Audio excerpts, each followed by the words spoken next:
बोलिए देवादि देवे खजाना कृपानाथ भगवान की, गुरुनाम गुरु आचार्य ज्ञान सागर जी महाराज की, परम पूज्य आचार्य परमेश्वरी गुरुदेव शेख स्वामी विद्यासागर जी महामुनिराज की, परम पूज्य मुनि श्री समय सागर की, योग सागर की आदि निस्संग सागर पर्यंत समस्त मुनिराजों की।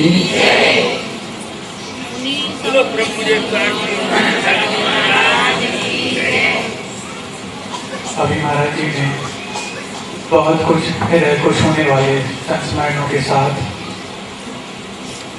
अपनी वाक रस में भरी हुई बातों से हम सबको सराबोर किया। व्यतीत हुए अतीत में कई सारे प्रसंग इतिहास का अंग बनकर के सामने आते हैं, लेकिन अतीत की सारी घटनाएं इतिहास नहीं बना करती। अतीत की सिर्फ वो घटनाएं जो वर्तमान पर गहरी छाप छोड़ती हैं वही इतिहास बना करती हैं।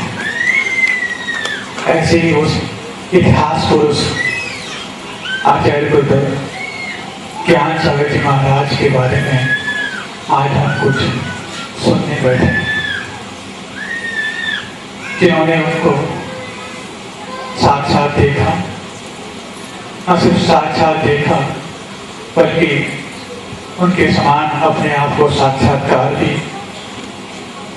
कराने में निपुण हुए, वही इसके बारे में सब कुछ व्यवस्थित बता सकते हैं।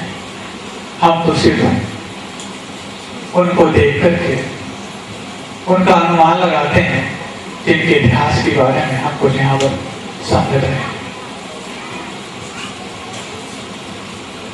एक बार परम पूज्य मुनि श्री योग सागर महाराज जी ने एक बहुत अच्छी बात कही थी, उसको लेकर के मैं आपके सामने रखता हूँ।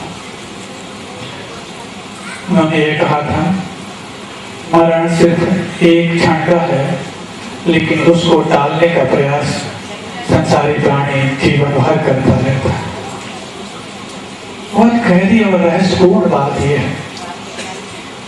वस्तुतः देखा जाए, इस समाधि मरण या मृत्यु महोत्सव के बारे में जो आज के दिन परम पूज्य आचार्य ज्ञान सागर जी महाराज ने साधा था, वो कितना बड़ा होगा, एक क्षण का ही तो होगा।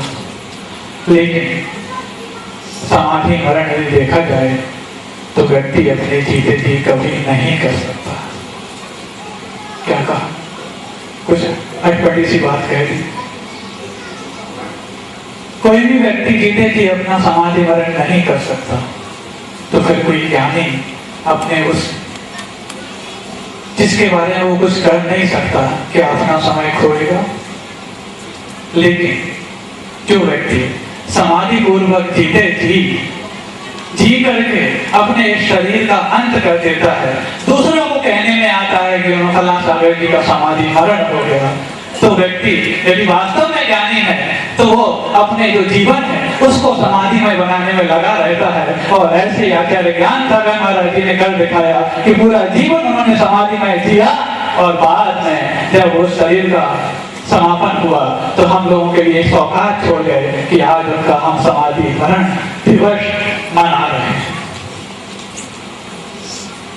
उनकी काया, उनका आत्मवैभव, जिनको साक्षात तो हम नहीं देख पाए, चित्र के रूप में आज हम देखते हैं। यथा जिन्होंने अपने पूरे जीवन को जिनको अर्पण कर दिया, ऐसे दर्पण के रूप में विराजमान परम पूज्य गुरुदेव को दे सकते हैं। यूं तो आचार्य ज्ञान सागर जी महाराज के पास शायद जो कुछ भी जाता होगा, जो कोई भी जाता होगा, देखा जाए तो मैं तो सिर्फ एक अनुमान लगा सकता हूँ। वो शायद देखने वाला यही देखता होगा जैसे इनके पास कुछ भी तो नहीं है, लेकिन जो उनके संपर्क में आ जाता होगा उसको ये कहने का साहस कभी नहीं होता होगा कि इनके पास सब कुछ नहीं है।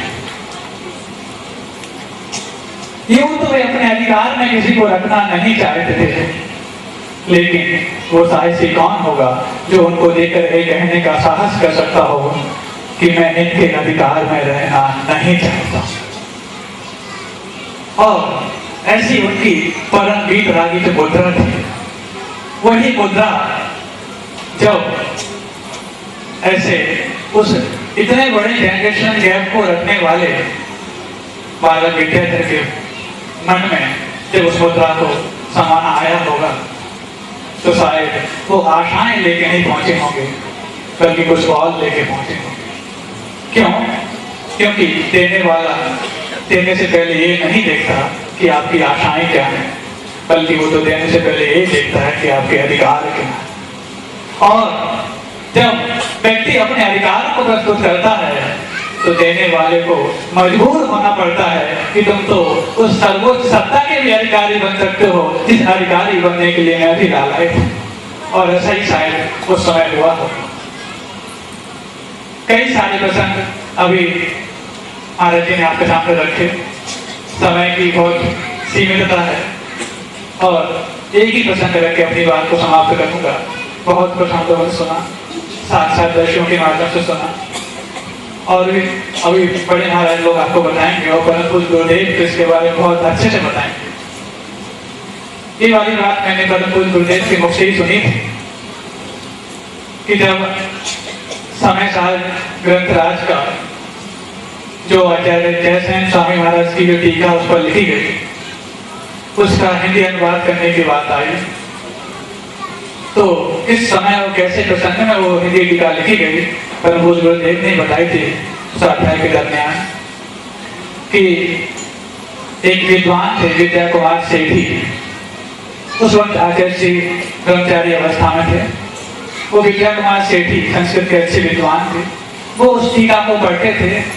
परम पूज्य आचार्य ज्ञान सागर जी महाराज उसको सुन करके उसका हिंदी अनुवाद करते थे, और बाजू में बैठे हुए प्यारे लाल जी एक बड़े और विद्वान थे, उसको लिखा करते थे। यानी कि इतने बड़े ग्रंथराज की टीका पर हुई संस्कृत हिंदी वचनिका को करते वक्त ना आचार्य ज्ञान सागर जी महाराज ने समय सार ग्रंथ को पढ़ा और ना ही लिखा। फिर भी इतनी अपने आप में शब्दशः उसके भाव प्रस्फुटित करने वाली वो हिंदी रचना आचार्य ज्ञान सागर जी के मुखारबिंद से हम लोगों के सामने है।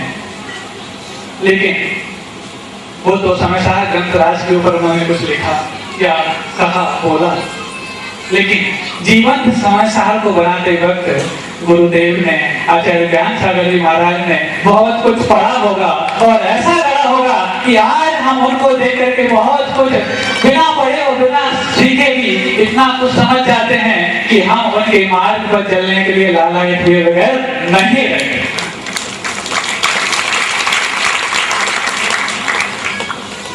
और भी हमें बहुत कुछ समझना है, कहने के लिए तो बहुत कुछ था, लेकिन मेरी जिह्वा जिसने उस व्यक्तित्व को देखा नहीं, उसके बावजूद भी यदि कहने के लिए मचल रही है, तो शायद यहाँ इस पांडाल में बैठा एक भी व्यक्ति ऐसा नहीं होगा जो उनके बारे में गुनगुना नहीं रहा होगा। हर व्यक्ति तो गुनगुना रहा है, तो फिर मैं उनके गुनगुनाने के बीच में क्यों बाधक बनूं?